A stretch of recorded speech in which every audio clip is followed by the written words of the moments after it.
All right. As always, we appreciate you guys taking the time to listen to the OSC Podcast Network. I am your host, Ryan Rivera, and this is our very first episode of our OSC Talk series. If you're familiar with our offerings here on the OSC Podcast Network, then you already know you can catch our pro wrestling podcast, The Clean Finish, featuring myself and various friends of the show, and the PTGC podcast, which is the Pimp Trick Gangsta Click, where myself and Snack's favorite son, Rashawn LeBeau, are just chopping it up, having ourselves a good time. And that brings us to here, OSC Talk, where after you listen to the pro wrestling podcast, after you listen to me and Rashawn act a fool, we're going to cover just about everything else here on this series that we're doing on the OSC Podcast Network. For the most part, it'll just be myself, but I'll be joined by various friends and family of the show. And as always, want to remind you guys, if you're listening to us via Apple Podcasts, to go ahead and subscribe, rate, and comment on our episodes. Any feedback is much appreciated. And please do the same if you're catching us on our YouTube channel, the OSC Podcast Network. And speaking of YouTube, let's go ahead and start the show off with what I would like to call the affair. How I fell in love with YouTube and left traditional TV.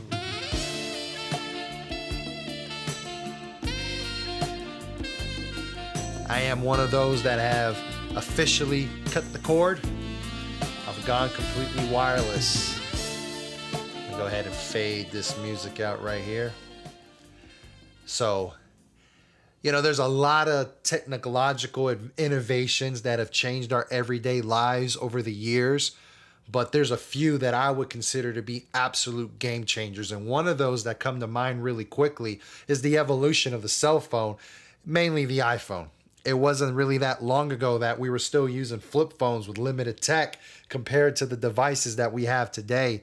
And it wasn't until the release of the iPhone 3G back in, 2008, that I got my first iPhone, which was the very first generation, handed down to me by a good friend of the show, Ozzy.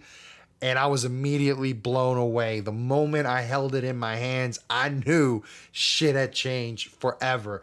How I was going to communicate, how I was going to browse the web, and more importantly, how I was going to consume media. Because on that very first iPhone, let's talk about the iOS for a second that it had. Man, it didn't have the ability to copy, paste, or even text a photo.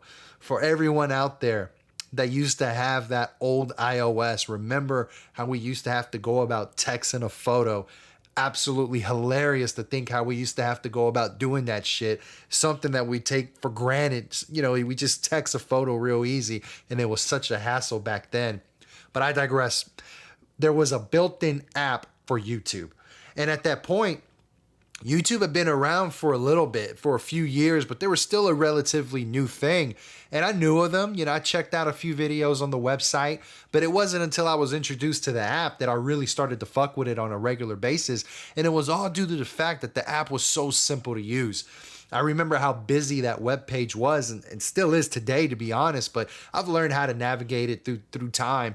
And it was really the reason why it didn't take off with me at first. Such a cluster of a website, and the app on the iPhone was just a game changer. And I really don't know what led to it. I mean, obviously there was an agreement that led to the creation of the app, and furthermore, it being so focused on that original iOS, but I don't know what the details were behind all of that, but I have to think that partnership was a big time score for YouTube or Google if they owned them back then. I'm not 100% sure. So again, the presentation of the app, it was so clean. It was easy for me to search for the things that I was interested in seeing videos of. And my consumption of YouTube just grew and grew over the years to the point where I started subscribing to channels. I log on and YouTube has this algorithm that suggests other videos for me to watch based on my viewing history and my subscriptions. It simply catered to me in a way that I didn't think television could back then. Maybe it does now. I don't know.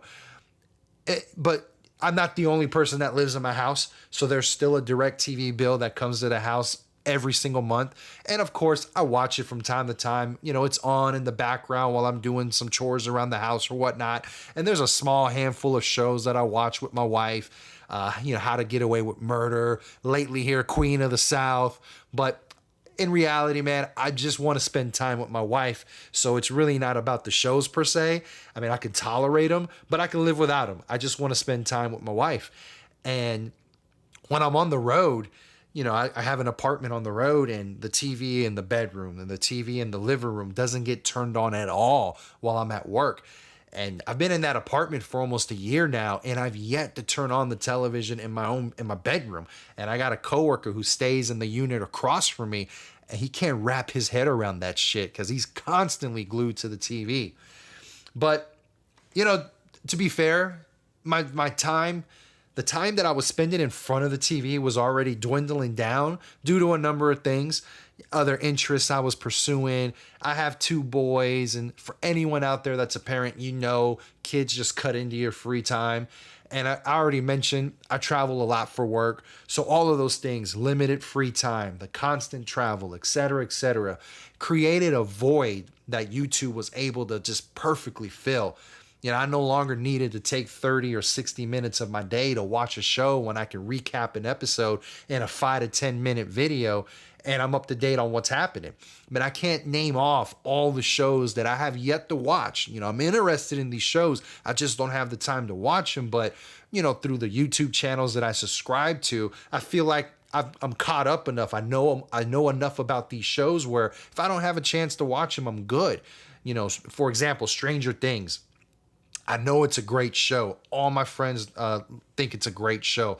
All the people that I follow on YouTube, they can't speak highly enough about it. But, I know enough about the show where I'm good if I don't get a chance to watch it. The same with Game of Thrones. But from time to time, whenever I do binge on a series, if I do get the time, which actually happened last year with The Walking Dead. I was in a situation at work where I had a ton of free time on my hands, and I finally started watching Walking Dead, and I absolutely loved it. And at the time, Netflix had everything up to the point where they just ran into Negan's group, and Negan just went to town on their asses. And I'm not sure what season that was, by the way, but anyways, since then, I just kept up online with what's been happening, through YouTube videos, through, blogs that I frequent from time to time. And I'm good. If I don't ever have a chance to watch another episode, I feel satisfied with what I was able to watch. Same thing with sports. Back then, if you missed the ball game, you had to wait on ESPN, the 6 o'clock show or the 9 o'clock show to watch the highlight. But therein lies the issue. You're on their schedule. Not anymore. You get on YouTube and you can watch highlights from not only ESPN, but from anyone who takes the time to make a video about it.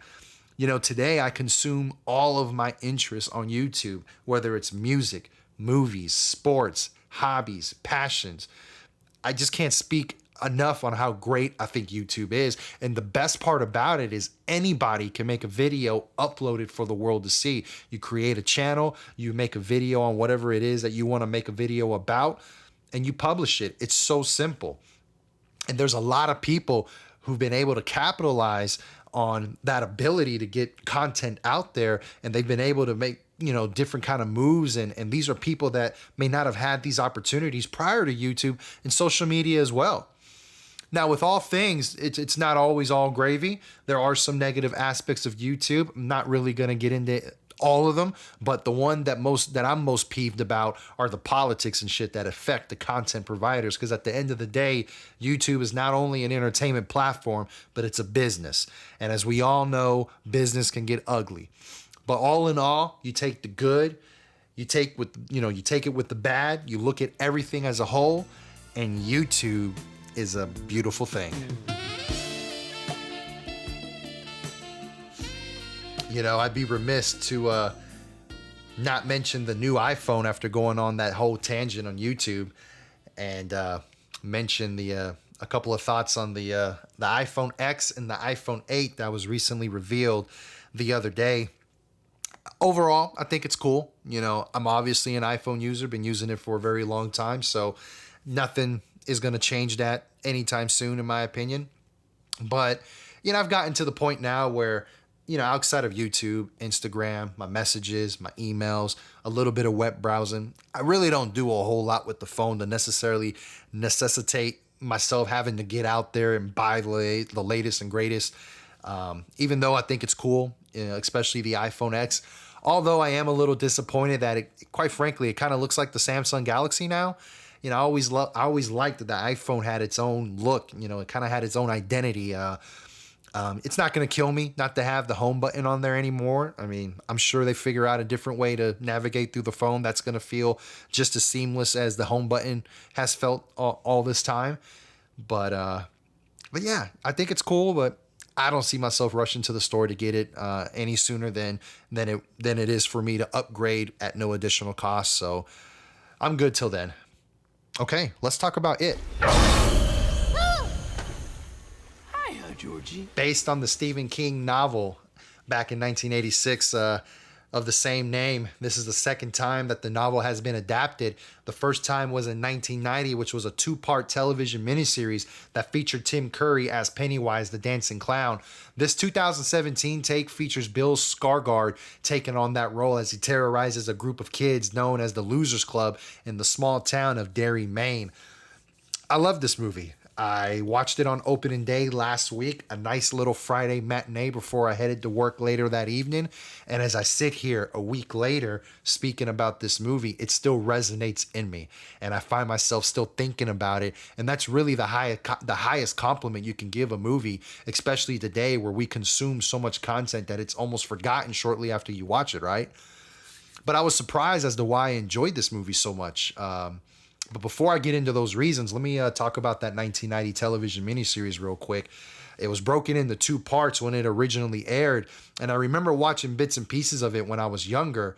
I was about 10, 11 years old, somewhere around there. And later on in my teen years, I was able to rent it at the video store and I watched it and it was okay. It was okay. It just wasn't as good as I remembered it being when I was, younger, 10, 11 years old. And a lot had to do with the Pennywise character. Tim Curry's performance was just the highlight of that miniseries. And part 1, which focused on the characters when they were younger kids, hell of a lot better than part 2. I think part 2, it just the story just didn't work quite well with the characters being full grown adults. It just didn't hold up. It just wasn't very good.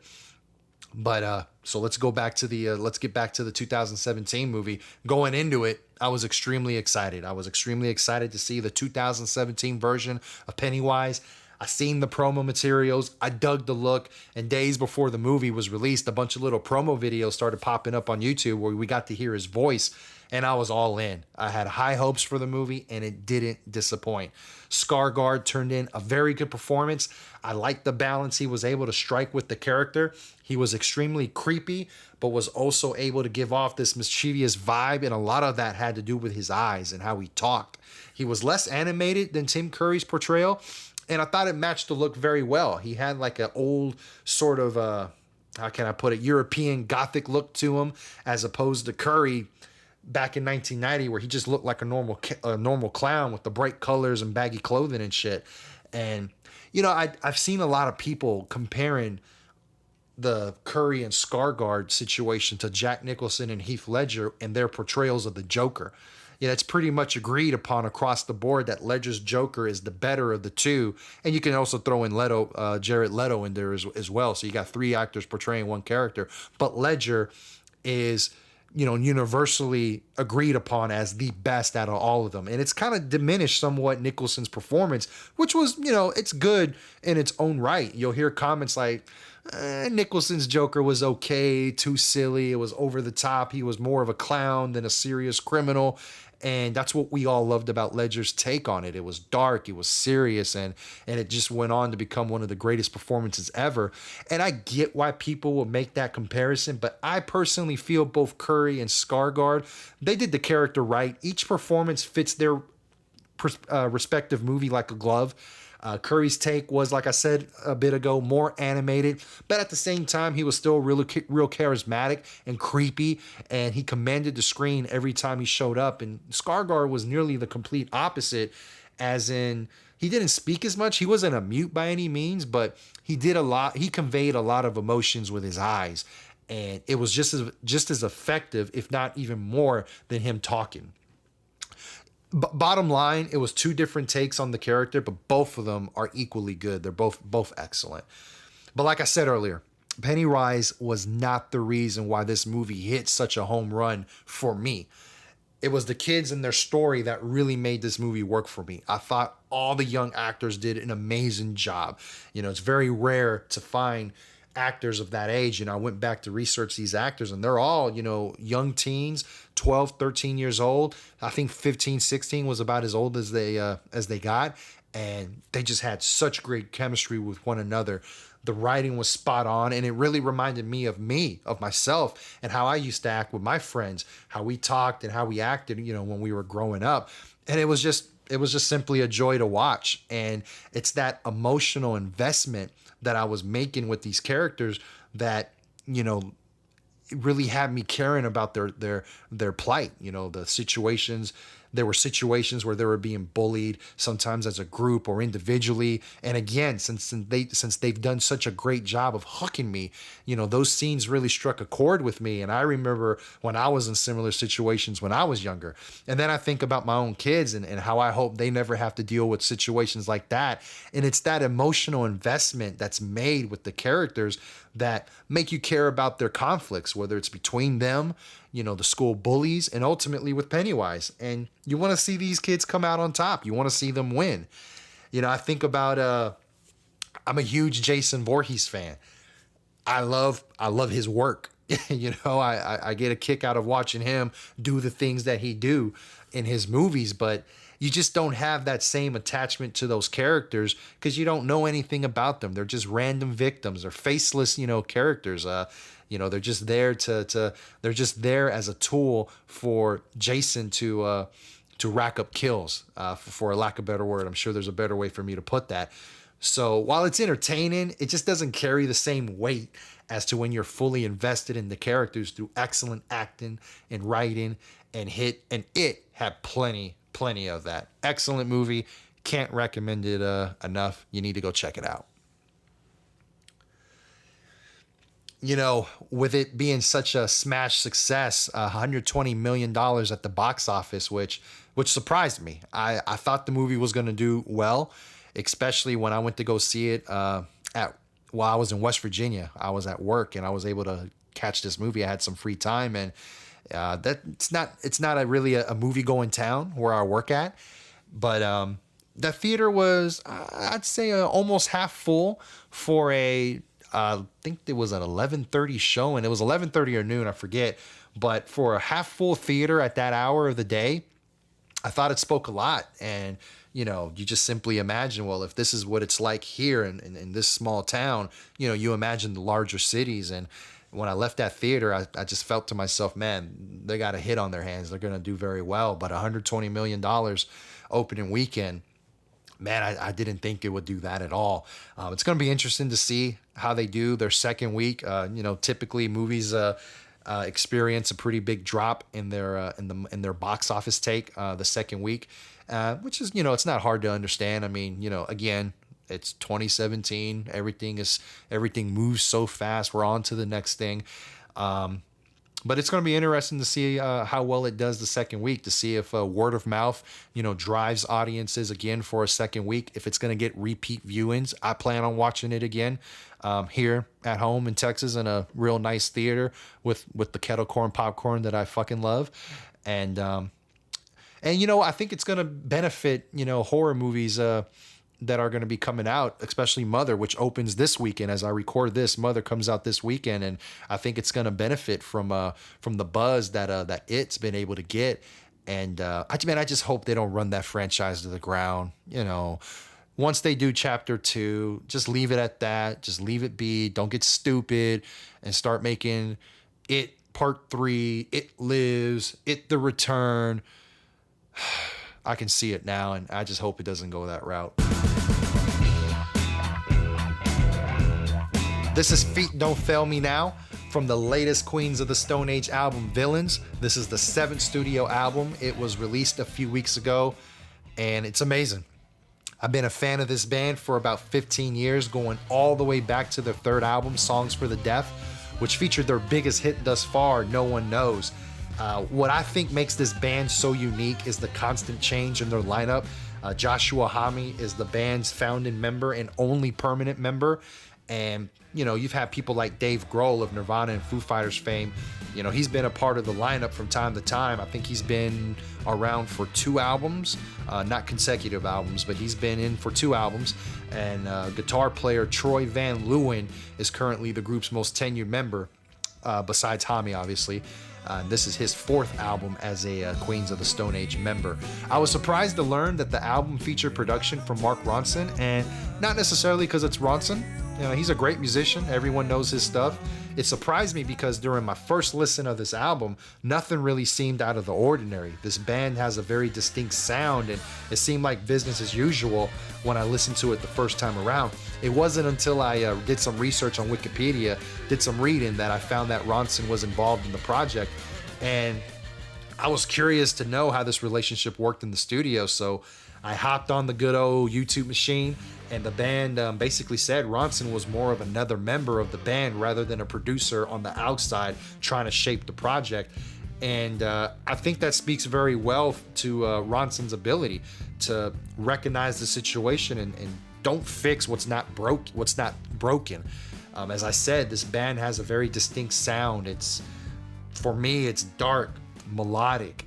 It's the sound that I imagine will be playing in the background while walking in the desert, in the middle of nowhere, dying of thirst, and you start seeing a pool of crisp, cool, refreshing water, and then you dive in head first and it's a pile of camel shit. That's the soundtrack that's playing in the background. Now, after multiple listens, I did start noticing the production of this album is pretty different from their last offering, like Clockwork.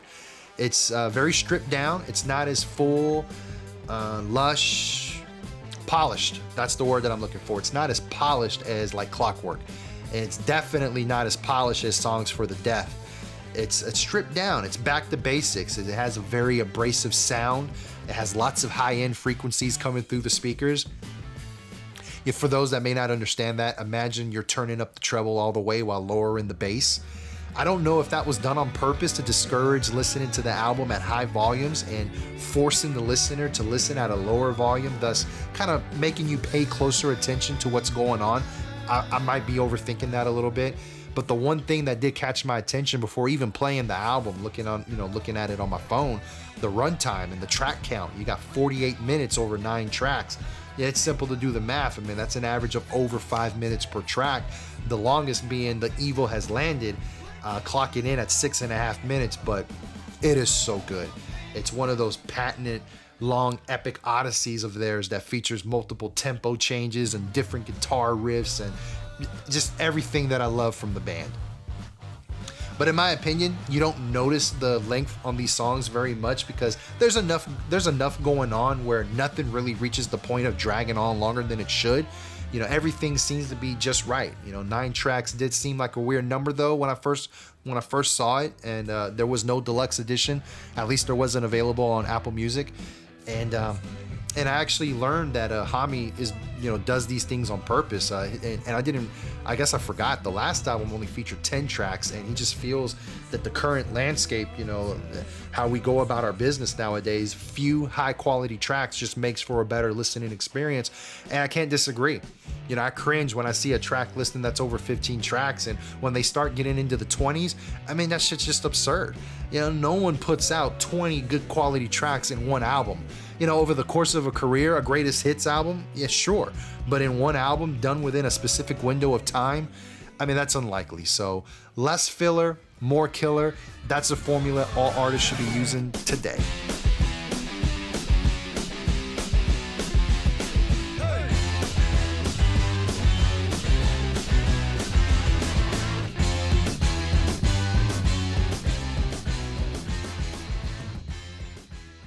Want to share with you guys my story real quick concerning my health and my fitness. I like to tell my story from time to time on my weight loss because I know there are people out there that are struggling. And I was once in that position. I'd look in the mirror and know that I wasn't living the most healthy lifestyle. And the lack of exercise mixed with poor eating habits was starting to take its toll on me. And my body would ache whenever I was either standing or sitting down for long periods of time. Waking up and getting out of bed was becoming more difficult to do as time went on. And I would wake myself up multiple times throughout the night because my snoring was so out of control. I was 33 years old, father of two young boys, and I decided to make a change, not just for myself, but ultimately for them. I'll never forget when I stepped on the scale and it read 298 pounds. I immediately wondered, man, how heavy was I at the peak of my gluttony? Because I have no doubt that I weighed a lot more than that at one point in time, 310, possibly up to 315. And I remember not telling my wife that I was going to finally make a change because of all the times that I tried in the past, but I gave up. I've been down the road a few times already and quit because I thought it was too hard, but I knew that was bullshit. It's hard, that's a fact. And it's even harder to stay committed, but it's not impossible. And the mistake that I believe people make that hinders the start of their journey was the same mistake I made the few times I tried and failed, and that's doing too much at one time. And I decided this time I was going to start slow, and I just started doing one thing. I started doing the one thing that nearly everyone can do as long as their body is able, and that's just a simple walk. I would walk once a day around my neighborhood, and all it costed me was an hour of my day. I didn't go cold turkey on the foods that I loved. I simply learned how to eat in moderation and learned to eat greens. Once I realized my body was starting to adapt to my new eating habits, I was able to stick to a 2,000 a day calorie diet, and I ramped up my exercising. I started walking twice a day and took every opportunity to walk somewhere, to the neighborhood pool. I would walk there. It's something that I still do to this day. I would park at the airport and I would purposely park as far away as time allows me to, just to squeeze in a brisk walk. I eventually started incorporating weights, and while I'm not destroying any lifting records by any means, I found myself really enjoying lifting weights and challenging myself. And throughout my journey, I've hit a few plateaus and I would get discouraged from time to time, but I kept at it. You realize that your body is just an amazing piece of machinery, and it learns to adapt to routines and it gets comfortable. So what was once proven to be the ticket is no longer working. So you got to make it uncomfortable again to get it back to where it's working for yourself again.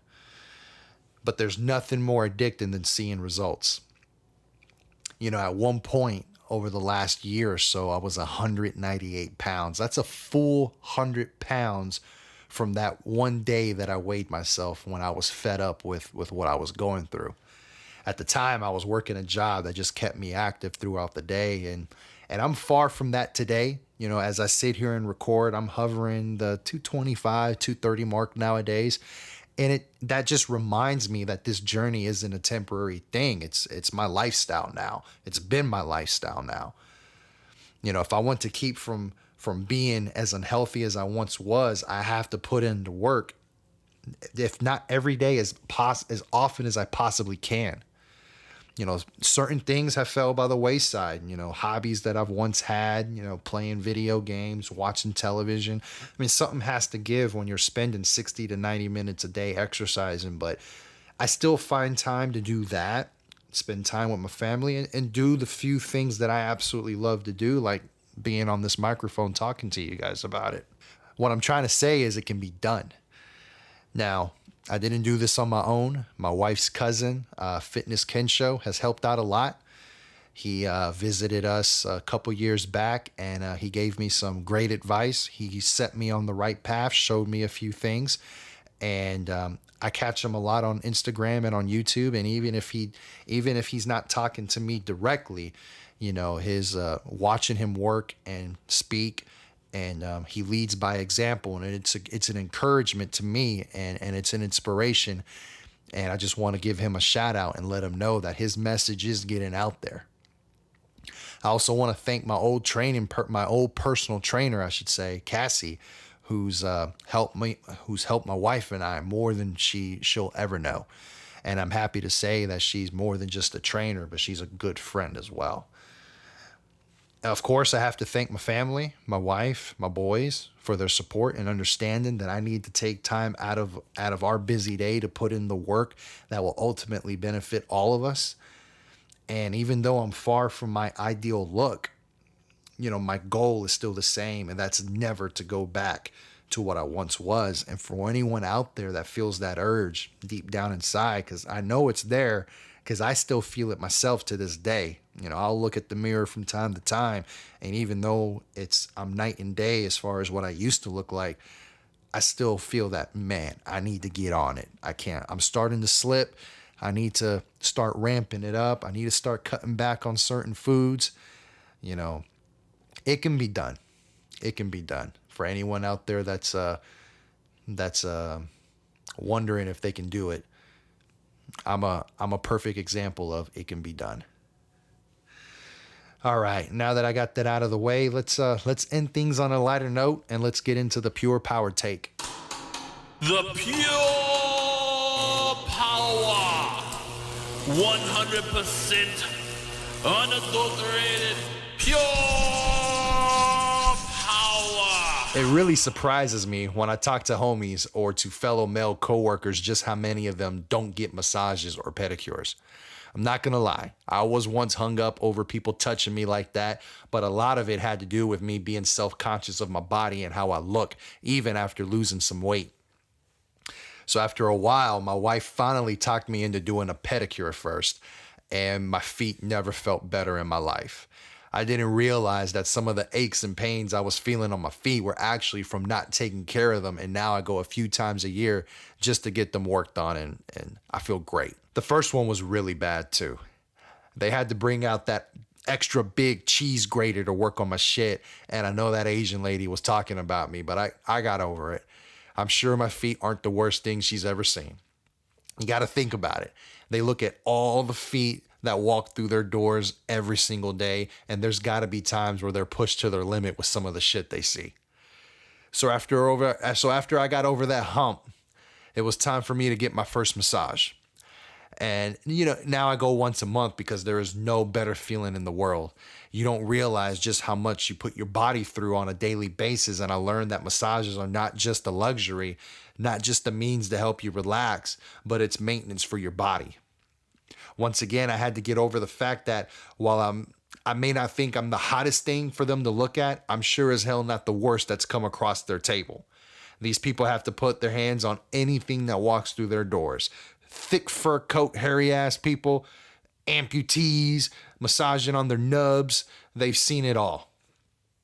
Now, the one thing that I haven't budged on is male massage therapists working on me. And it's not what people automatically assume. I've had plenty of physicals done where a male doctor, old ass doctor with wrinkly ass hands, went down and gave me a few tugs. I've also had a vasectomy, so I've had a male touch me in ways I never thought would happen without me fucking somebody up. So I clearly don't have an issue with a male professional touching me in a particular way. If I had to rehab a certain injury and a dude needs to massage me, cool. Got to do what I got to do. But at the massage parlor, where the lights are turned down and that ambiance music is playing in the background, sounds like we're at the creek or something, and hot oils and shit are being used, nah, that's where I draw the line. That'll do it today for this episode of OSC Talk. Appreciate you guys taking the time to give us a listen. And as always, please subscribe to the YouTube channel, to the Apple Podcast feed, and we'll catch you guys on the next episode. Take care.